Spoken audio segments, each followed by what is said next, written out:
register নকৰে, it will be registered by the sub register. আমাৰ যেটা সৰকাৰি বিষয়াই এই বিয়াখন ৰেজিষ্টাৰ কৰিব। কিন্তু বিয়া সম্পন্ন কৰাৰ যেটো অধিকাৰ সকলো ধৰ্মৰে আছে। বিয়া যেনেকৈ হিন্দুত বামুণে বিয়া পাতে, শংকৰ সংঘত তেওঁলোকৰ নিয়মত বিয়া হয়। ইছলামৰো বিয়া পতাৰ যেটো বিধিটোত এই আইনখনত কোনো নতুন ব্যৱস্থা আনা নাই, যেটো যি ধৰণে ইছলাম লোকসকলে নিজৰ বিবাহ সম্পন্ন কৰে ইমামসকলৰ উপস্থিতিত বা যি ধৰণে কৰে তেনেকৈ কৰিব। Only restriction is on registration. আগত ৰেজিষ্ট্ৰেশ্যনটো কাজিয়ে কৰিছিল, এতিয়া ৰেজিষ্ট্ৰেশ্যনটো সাব ৰেজিষ্টাৰে কৰিব। আৰু আগতে মাইনৰৰো বিয়া ৰেজিষ্টাৰ হৈছিল, এতিয়া মাইনৰ ছোৱালীৰ বিয়া ৰেজিষ্টাৰ হ'ব নোৱাৰে। গতিকে এই এটা আমাৰ ইম্পৰ্টেণ্ট সিদ্ধান্ত এটা আজি অনা হৈছে। আপোনালোকে জানে যে যেটো আমাৰ Assam land revenue regulation act 1886 যেটো আমাৰ যিখন আইনৰ দ্বাৰা অসমৰ গোটেই ভূমি ব্যৱস্থা পৰিচালিত হয়, এই আইনখনৰ নাম হৈছে Assam land and revenue regulation 1886। এইখন হল আমাৰ মূল ভূমি আইন। এই আইনখনত গোপীনাথ বৰদলৈ বিষ্ণুৰাম মেধিৰ সময়ত চেপ্টাৰ 10 আহিছিল, আৰু চেপ্টাৰ 10ত tribal belt and block create কৰা হৈছিল।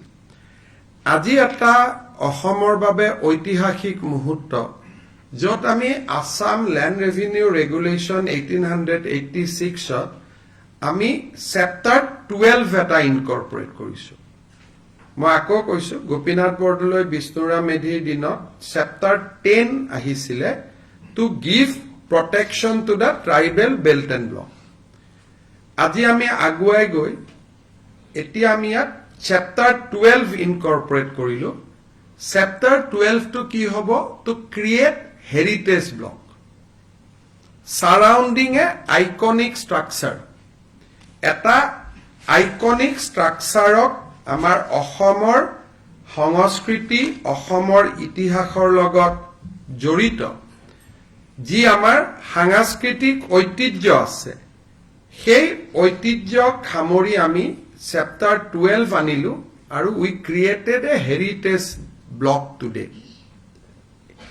হেৰিটেজ ব্লকত কি হ'ব যে ইট উইল বি, ইয়াক এটা আইকনিক ষ্ট্ৰাকচাৰৰ আধাৰত নিৰ্মাণ কৰা হ'ব। যে বৰদোৱা এটা আইকনিক ষ্ট্ৰাকচাৰ, বৰপেটা এটা আইকনিক ষ্ট্ৰাকচাৰ, মাজুলীৰ সত্ৰসমূহ এটা আইকনিক ষ্ট্ৰাকচাৰ। যদি আৰু কোনোবা আইকনিক ষ্ট্ৰাকচাৰৰ পৰামৰ্শ আহে তাকো আমি ল'ব পাৰিম। ই 250 বছৰৰ পুৰণা হ'ব লাগিব। চৰাইদেউ মৈদাম আইকনিক ষ্ট্ৰাকচাৰ।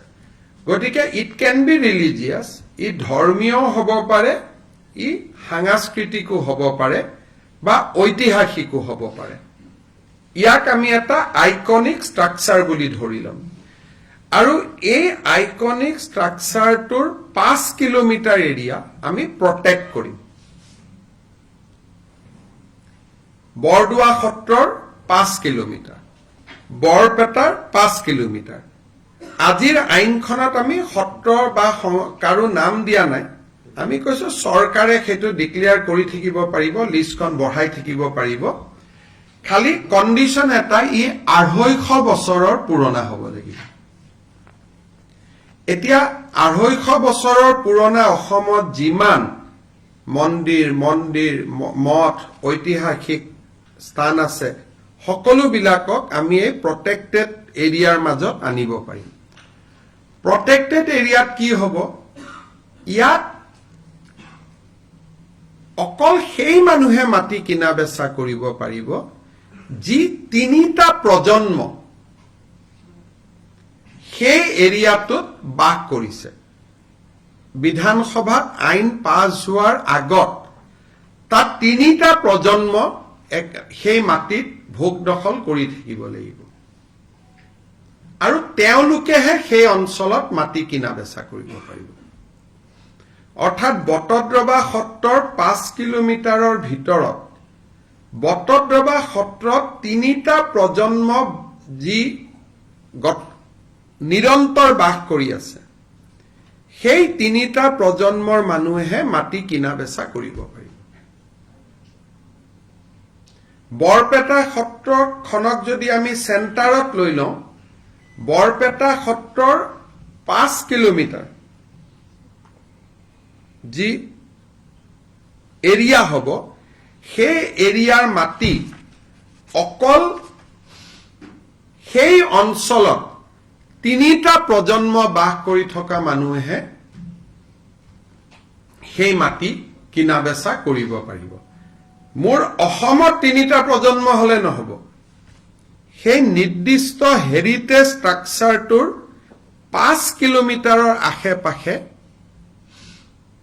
মোৰ 3টা প্ৰজন্ম হ'ব লাগিব। অৱশ্যে যোনে ইতিমধ্যে মাটি কিনি লৈছে তেওঁলোকক উচ্ছেদ কৰাৰ কথা নুঠে, কিন্তু কাবাৰ যদি মাটি ৰেজিষ্ট্ৰেশ্যন হোৱা নাই, একচনীয়া পট্টা হৈ আছে বা কিবা হৈ আছে, আইনৰ গণ্ডিৰ ভিতৰত আহি যাব। যদি অলৰেডি ৰেজিষ্ট্ৰেশ্যন হৈ গ'ল, ক্লিয়াৰ পজিশ্যন হৈ গ'ল, তেতিয়া বেলেগ কথা। এই আইনখনত বৰ্তমান আমি কিন্তু মাজুলীৰ ক্ষেত্ৰত এটা এক্সেপশ্যন আছে। বৰপেটা সত্ৰৰ 5 কিলোমিটাৰ, কিন্তু মাজুলী গোটেই জিলাখনকে আমি এইটো এৰিয়াত আনিছো। কাৰণ আমি ভাবো যে দলং দুখন নিৰ্মাণ হোৱাৰ পিছত মাজুলীত বহুত ব্যৱসায়িক উদ্যোগিক প্ৰতিষ্ঠান আদি গৈ মাজুলীৰ আধ্যাত্মিক ঐতিহ্যটো বিনষ্ট কৰি দিব পাৰে। সেইকাৰণে মাজুলীৰ মাটি এতিয়াৰ পৰা মাজুলীত 3টা প্ৰজন্মই যি বাস কৰিছিল তেওঁলোকেহে কিনা বেচা কৰিব পাৰিব। মাজুলীৰ ক্ষেত্ৰত সেই এক্সেপশ্যনটো অনা হৈছে, বাকীৰ ক্ষেত্ৰত 5 কিলোমিটাৰ, কিন্তু মাজুলীৰ ক্ষেত্ৰত পুৰা জিলাখন।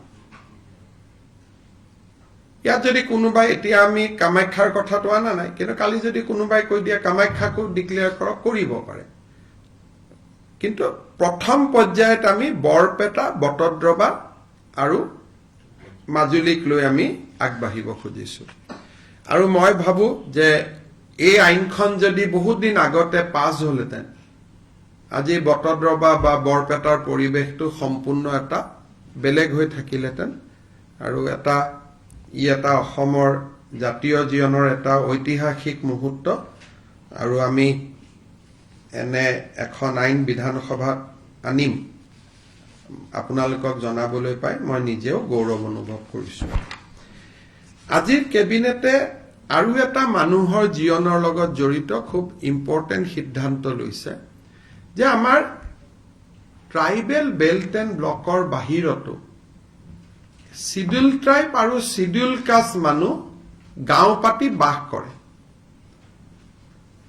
আৰু য'ত 80% এণ্ড এবভ শিডিউল কাষ্ট বা শিডিউল ট্ৰাইব মানুহ আছে, সেই গাঁওবিলাককো আমি micro tribal belt and block কৰিব খুজিছো,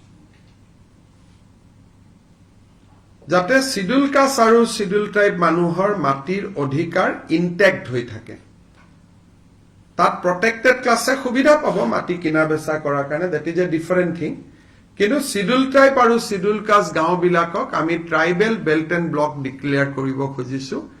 আৰু এই গাঁওখিনি কোনখিনি গাঁও মাইক্ৰ ট্ৰাইবেল বেল্ট ব্লকত আহিব বিচাৰিব, আমি ৰাইজৰ পৰাই আবেদন খুজিম, আমি জোৰ কৰি নকৰো। এই গাঁওখিনি আইডেণ্টিফাই কৰাৰ কাৰণে আমি এখন কেবিনেট কমিটি কৰি দিছো, য'ত ৰণোজ পেগু, উৰ্ষা গৌৰা ব্ৰহ্ম আৰু পীযুষ হাজৰিকা কমিটিখনত থাকিব। আৰু 15 ছেপ্টেম্বৰৰ ভিতৰত এই কমিটিখনে গাঁওখিনিৰ নাম আমাক দিব, আমি যাতে নটিফাই কৰিব পাৰো। থাৰ্ড, মাটিৰ লগতে জড়িত মিছন বসুন্ধৰা 2ৰ সময়ত গুৱাহাটীত আমি আবলটন কৰা মাটি বা নগৰ অঞ্চলত আমি আবলটন কৰা মাটি প্ৰিমিয়াম হাই হোৱাৰ কাৰণে মানুহে ল'ব পৰা নাছিলে। যাতে দুখীয়া দৰিদ্ৰ মানুহেও মাটিখিনি ল'ব পাৰে, মিছন বসুন্ধৰা 3 2 অক্টোবৰত আৰম্ভ হ'ব। তাৰ আগতে যোগেন মহান আৰু অশোক সিংঘালৰ নেতৃত্বত আমি এখন কমিটি কৰি দিছো তেওঁলোকে যাতে দৰিদ্ৰ আৰু মধ্যবিত্ত মানুহে প্ৰিমিয়াম দিব পৰাকৈ গুৱাহাটীৰ মাটিৰ দামখিনি ধাৰ্য কৰে গুৱাহাটীত চৰকাৰী মাটিত বাস কৰি থকা মানুহ ডিব্ৰুগড় তিনচুকীয়া তেজপুৰ গাঁৱত আমাৰ 1000 টকা ফিক্সড আছিল কিন্তু টাউনত প্ৰিমিয়ামটো মাৰ্কেট ভ্যালুত আমি লব খোজা কাৰণে বহুত মানুহে মাটিটো লব পৰা নাই সেইকাৰণে দৰিদ্ৰ আৰু মধ্যবিত্ত মানুহে লব পৰাকৈ আমি মাটিৰ প্ৰিমিয়াম ৰেটটো আমি ধাৰ্য কৰিব খুজিছো আৰু তাৰ কাৰণে মন্ত্ৰী অশোক সিংঘাল আৰু আমাৰ মন্ত্ৰী যোগেন মহানক দায়িত্ব দিয়া হৈছে আজিৰ কেবিনেটত আমাৰ জীৱিকা সখী বাইদেউসকল আছে কিছু জীৱিকা সখী 5242 গৰাকী বাইদেৱে স্কুটি পোৱা নাছিল তেওঁলোকক আমি একোখনকৈ স্কুটি দিবৰ বাবে সিদ্ধান্ত গ্ৰহণ কৰিছো কিছু ট্ৰান্সপোৰ্ট টেক্সত আমাৰ হাল খলনি আছে বিশেষকৈ ই-ৰিক্সা আদি সহায় কৰাৰ কাৰণে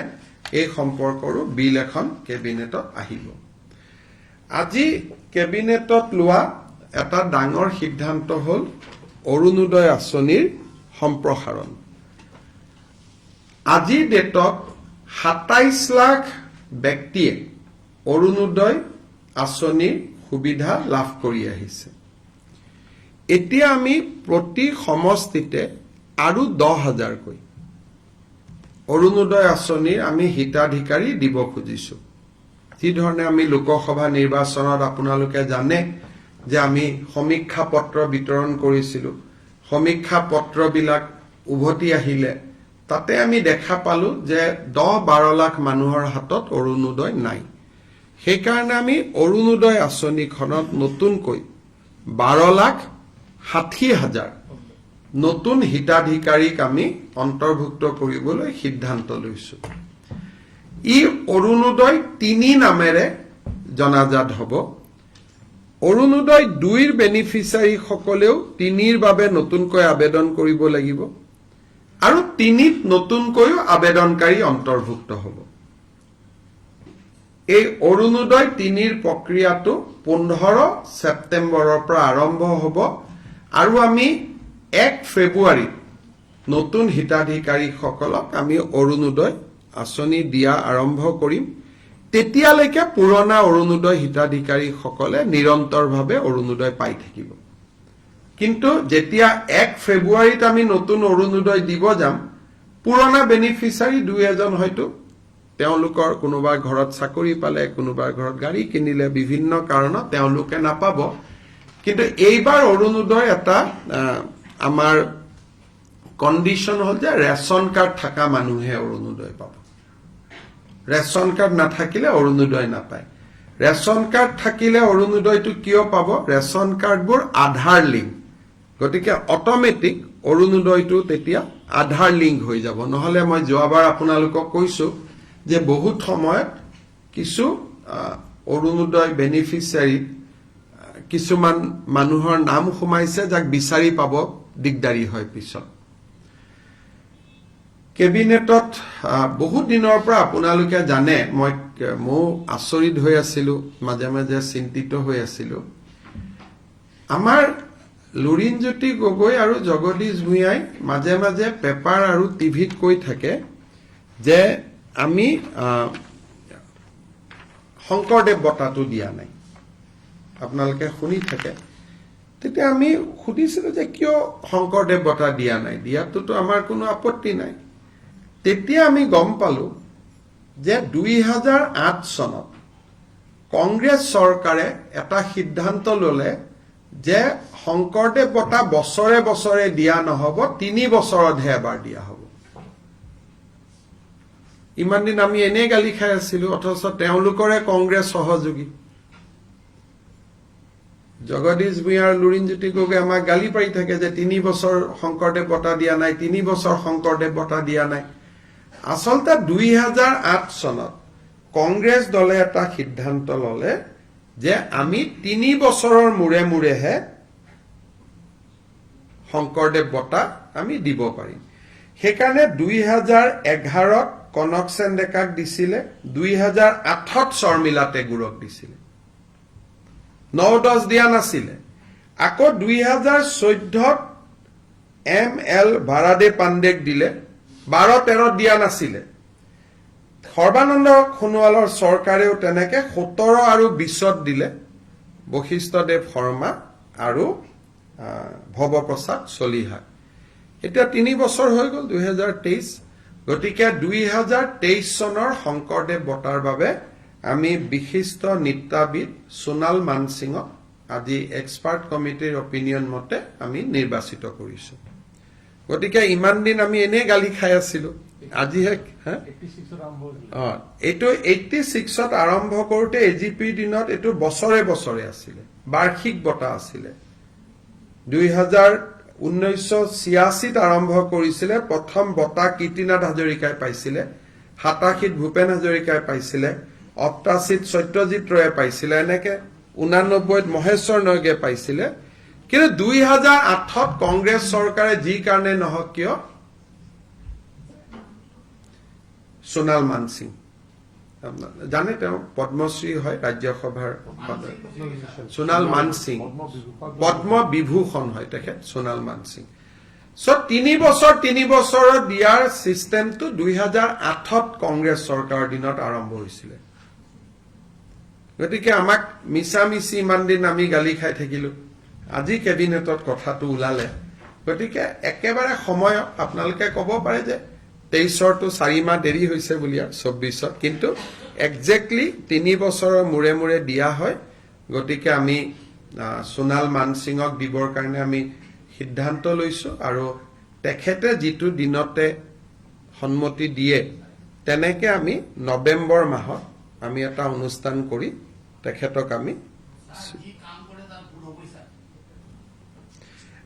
আমি শংকৰদেৱ বঁটা দিবৰ কাৰণে সিদ্ধান্ত লৈছো আৰু মই যিসকলে শংকৰদেৱ বঁটাটো আমি দিয়া নাই বুলি আমাক সমালোচনা কৰি আছিলে তেখেতসকলৰ ওচৰত মই কৈছো যে 3 বছৰে বঁটা দিয়াৰ সিদ্ধান্তটো 2008ত কংগ্ৰেছ চৰকাৰে কৰি থৈ গৈছিলে আৰু তেনেকে এতিয়া প্ৰতি 3 বছৰৰ মূৰে মূৰে দিয়া হয় আৰু কোনো 3 বছৰতে এতিয়ালৈকে এটো মিছ হোৱা নাই মই চেক কৰিলো ৰেকৰ্ড 8তো দিছিলে 11তো দিছিলে 14তো দিছিলে 17তো দিছিলে 20তো দিছিলে অৰ্থাৎ কোভিডৰ সময়টো এটো বন্ধ হোৱা নাছিলে শেষত এটা সৰু কথা যে আমাৰ মাধৱদেৱৰ তিথিৰ বন্ধটো 23 তাৰিখে আছিলে কিন্তু আমাক সকলোৱে জনাইছে যে এবাৰ 23 তাৰিখে সন্ধিয়াৰ পৰাহে তিথি লাগিব একচুৱেল সকলোৱে উদযাপন কৰিব 24 ছেপ্টেম্বৰত সেইকাৰণে মাধৱদেৱৰ তিথিৰ চৰকাৰী বন্ধটো আমি 23 ছেপ্টেম্বৰৰ পৰিৱৰ্তে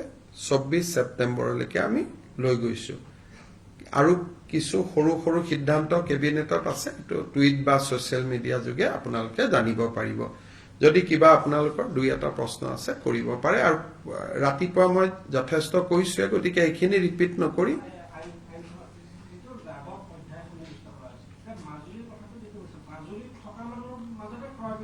মাজুলীত থকা মানুহৰ মাজত ক্ৰয় বিক্ৰয় হ'ব আৰু আজি থাকিলে নহব 3টা প্ৰজন্মৰ পৰা থাকিব লাগিব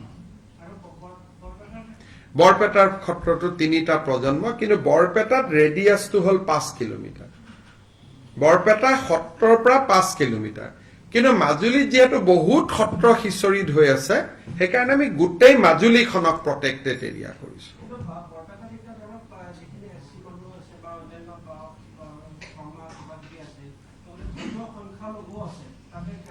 ধৰ্মীয় সংখ্যালঘুও কিনিব পাৰিব যদি 3টা প্ৰজন্মৰ আগৰ পৰা তেওঁলোক আছে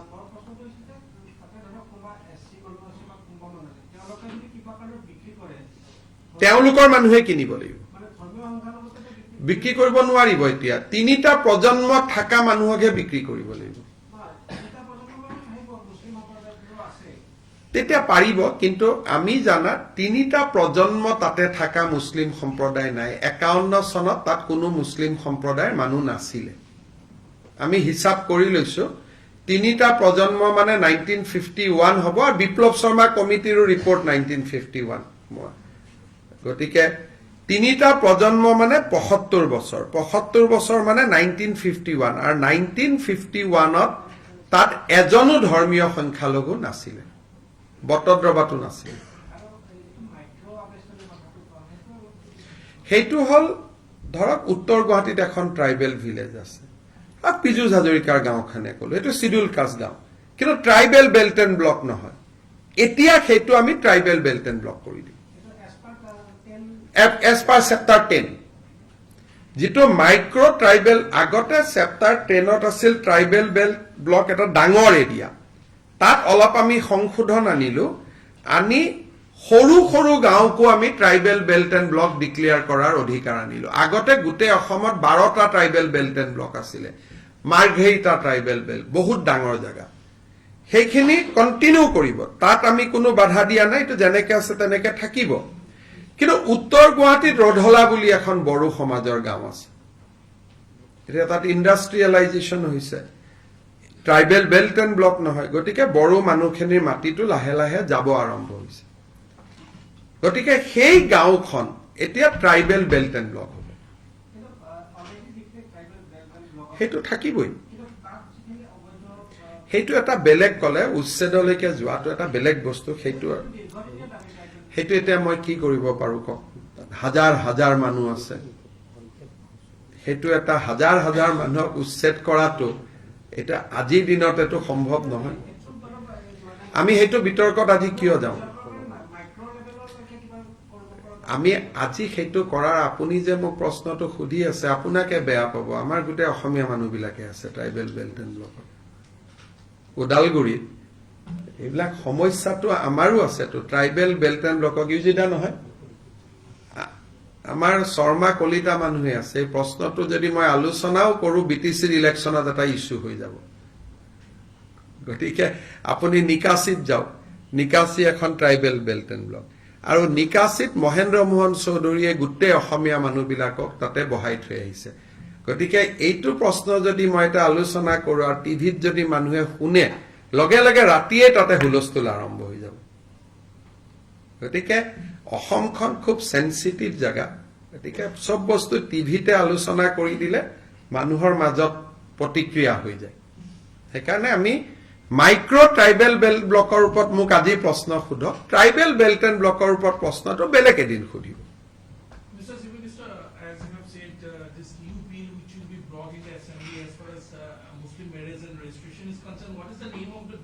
The bill is the Assam Compulsory Registration of Muslim Marriage and Divorce Bill 2024.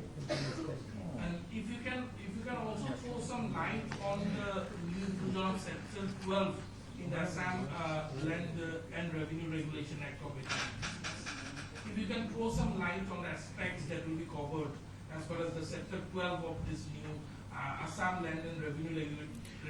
Chapter 12 is basically we have created a heritage belt and block. So if there is any heritage structure like for the outside people like Kamakhya is a heritage structure like the Namghar established by Srimanta Madhav Dett in Borpeta is a heritage structure. If that structure is 250 years old then 5 kilometers of that structure will be declared as a protected area. And in protected area, the land purchase and sale can happen only within the family who has lived in that protected area for 3 generations. So it will go back to 1951 basically. Sir, this Assam Compulsory Registration of Divorce Bill, can you just give us a small brief on Hindi for our? देखिए हमारे जो मुस्लिम विवाह होते थे उनको काजी register करते थे आज से ये सरकार में रजिस्टर होगा और उस बिल में पहले प्रावधान था कि माइनर का मैरिज भी रजिस्टर हो सकता है आज से माइनर का शादी रजिस्ट्रेशन नहीं होगा तो बेसिकली यही 2 प्रोविजन है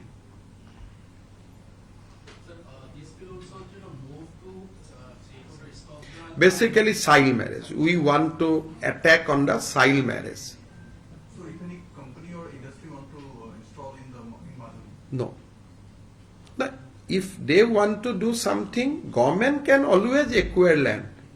But only government can acquire land. They cannot do anything.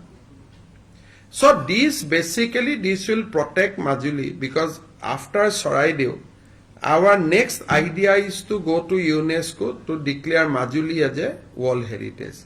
So after bridge, which is coming in both sides, industry will come, establish industry in Majuli. Then how it will be a World Heritage site. So basically we are trying to protect the spiritual and cultural identity of Majuli. Now if the people of Majuli says, no, keep one area for industrialization, we are okay. That is why this bill only says that 250-year-old. Now what are those structures that we are not identifying as of now? That we'll do in a due course of time. But we identified initially Borpeta, Bordua and Majuli. But list can go bigger. List can be bigger also. So Saraideo Moidam can be included if the local people demands. Tomorrow Ronghor can be included if local people demands. Tomorrow Tolatal Ghar can be included if the local people demands. So, but we are not doing this right now. We are only identifying 3 areas. But this can become bigger and bigger, provided people willingly approach government. আৰু micro tribal belt and ব্লকতো আমি কাকো জোৰ কৰি নকৰো cabinet কমিটিখনক যি গাঁৱৰ মানুহে আবেদন কৰিব ধৰ কোনেও আবেদনে কৰা নাই তেতিয়া আমি জোৰ কৰি কাকো কৰিব নোখোজো এটো হ'ব ভলেন্টিয়াৰি বেসিছত কিন্তু এবাৰ কৈ দিয়াৰ পিছত হেতু ঘূৰাব নোৱাৰিব স্যাৰ কিছু ভুয়া ট্ৰেডিং এপৰ জৰিয়তে অসমৰ বিভিন্ন লোকৰ আজি কেবিনেট ডিসিশনত এটো নক পিছত কথা পাতি লম কিন্তু মই ঘটনাটো জানো মই বুজি পাই আছো তাৰ লগত সেই বিষয়ে মই কম পিছত আজি আৰু বহুত দীঘল হৈ যাব এই বিল কেখন এইবাৰ হ'ব